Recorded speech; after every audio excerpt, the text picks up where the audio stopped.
Halo semuanya, apa kabar? Nama saya Kevin dan di video kali ini kita akan bahas sebuah smartphone yang udah saya pakai selama kurang lebih 2 mingguan ke belakang. Ini dia HP-nya Vivo V20. Nah, seperti yang kita tahu, jadi kalau Vivo V20 ini adalah penerus dari Vivo V19. Dan bisa saya katakan kalau HP ini adalah salah satu HP yang paling worth it di budget 5 jutaan pada saat video ini dibuat. Nah, penasaran kenapa saya bisa bilang seperti itu? Yuk, langsung aja kita bahas setelah opening yang berikut ini.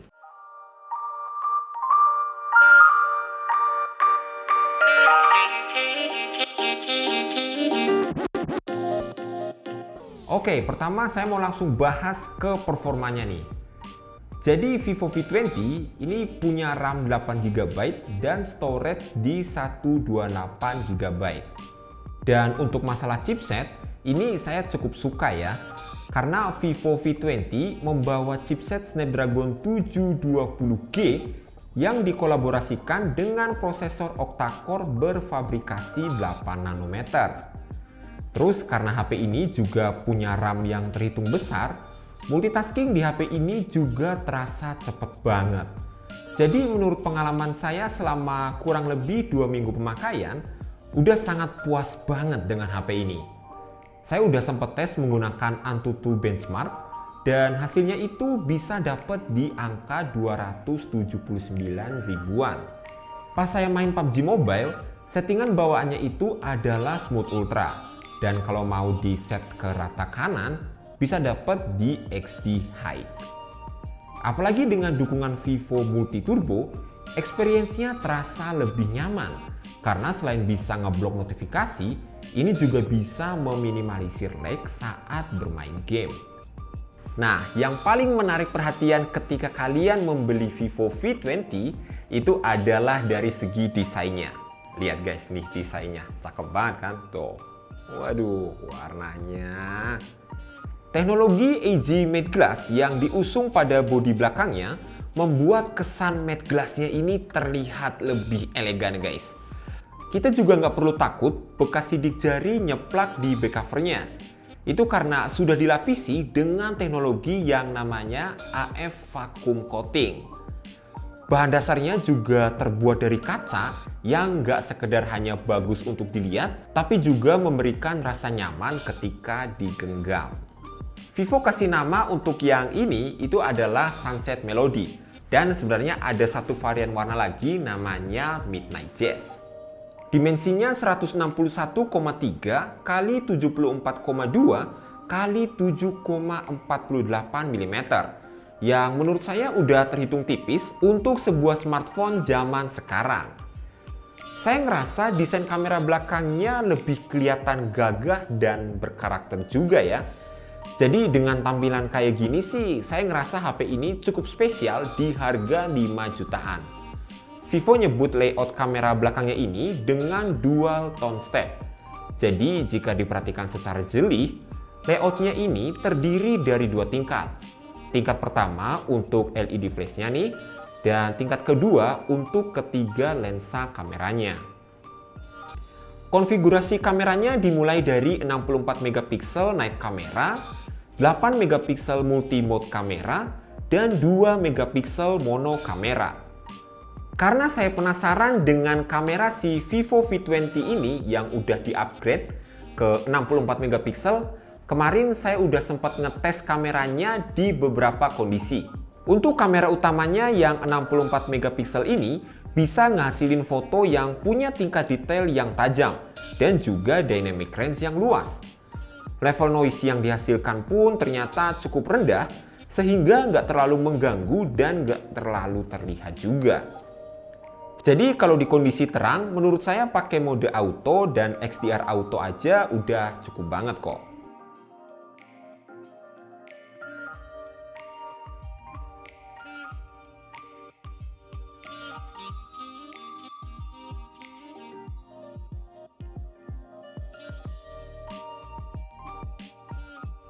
Terus salah satu improve yang paling terasa adalah fitur Super Night Mode-nya.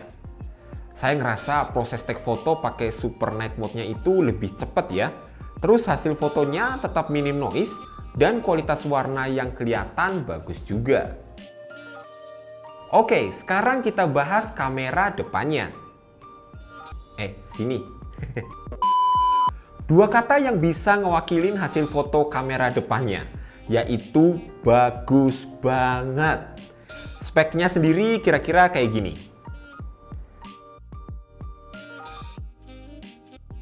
Jadi untuk hasil selfie-nya, menurut saya udah juara banget. Skin tone-nya itu cerah, dynamic range-nya juga luas, dan detailnya juga luar biasa tajam. Fitur baru yaitu 44 megapiksel autofocus-nya juga akurat.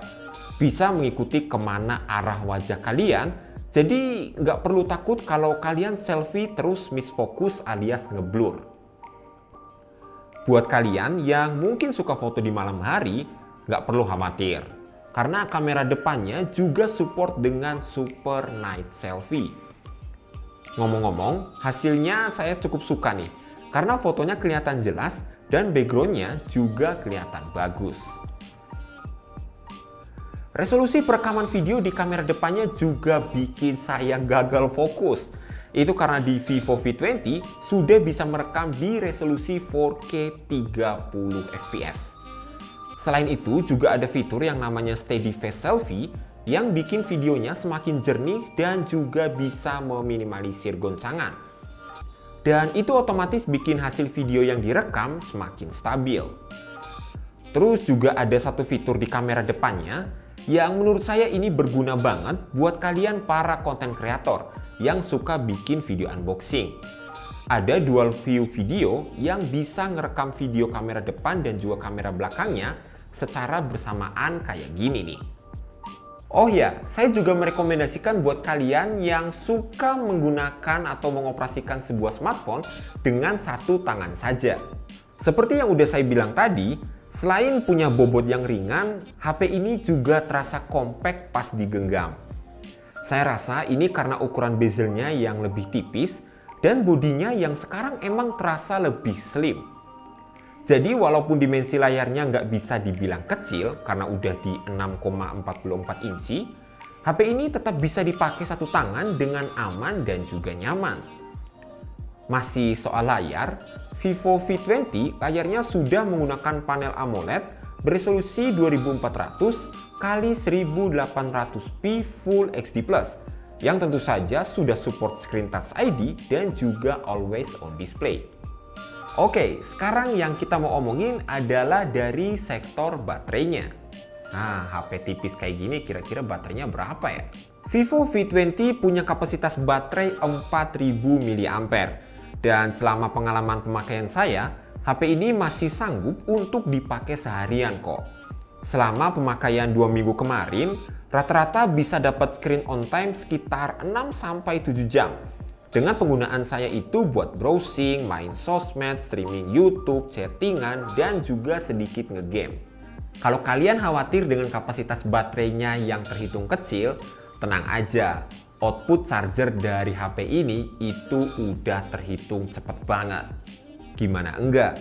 Menurut saya charger ini adalah salah satu charger yang paling cepat untuk kelas harga 5 jutaan saat ini. Karena pas dipakai buat ngecas, Vivo V20 cuma butuh waktu 1 jam buat ngisi penuh dari posisi mati total. Saya nggak heran kenapa bisa secepat itu, karena adapternya ini sudah support teknologi 33 watt Vivo Flash Charge 2.0 dengan port charging yang udah USB Type-C tentunya. Lalu HP ini juga udah support NFC guys. Jadi Vivo V20 adalah smartphone pertama dari Vivo V series yang sudah mendukung fitur NFC. Jadi selain kalian bisa ngisi e-money buat masuk tol, kalian juga bisa membuka pintu hotel, kantor, apartemen, dan yang lain-lain hanya dengan HP ini aja. Dan terakhir untuk tatap muka, HP ini sudah menggunakan Vantage OS 11 berbasis Android 11. Yang ternyata ini adalah HP pertama yang secara resmi menggunakan Android 11. Kalau saya perhatikan nih dari HP Vivo sebelum-sebelumnya, icon di HP ini tuh makin simple dan makin minimalis deh. Nah, sekarang saatnya kita masuk ke kesimpulan. Jadi Vivo V20 ini cocok banget buat kalian yang emang lagi nyari HP dengan bodi yang slim, desainnya cakep, dan juga kamera yang superior. Nah, menurut saya HP ini bisa dijadikan pertimbangan buat kalian yang emang lagi nyari HP dengan budget 5 jutaan. Dan ya, kalau mau buat main game, ini sih ayo-ayo aja. Snapdragon 720G itu udah lebih dari cukup ya untuk HP di harga 5 jutaan. Oke deh, dan sekian aja dulu video kita kali ini. Thanks banget buat teman-teman yang udah nonton mulai dari awal hingga selesai.